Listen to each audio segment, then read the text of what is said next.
Hi friends, இன்னைக்கு நம்ம பானிபூரினா செய்யப்போம். வாங்க வீடியோக்குள்ள போய் எப்படி செய்யணும்னு பார்க்கலாம். மைதா மாவு, ரவை, உப்பு.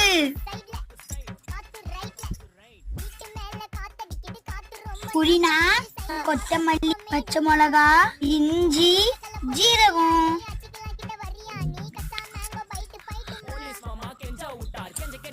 பானிக்கு தேவையான உப்பு போட்டுக்கலாம். புள்ளி தண்ணி ஊற்றிக்கலாம்.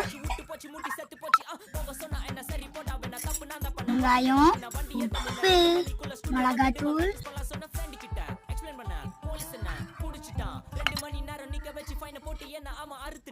அதனால லேட் ஆச்சு ப்ரோ. ஓடி வந்ததால் வாங்குது மூச்சு ப்ரோ. பாடியில ஸ்கிராட்ச் ப்ரோ. ஹெல்மெட் போடலன்னு கொடுத்த ரெசிபி இதுதான் என்னோட சாட்சி ப்ரோ.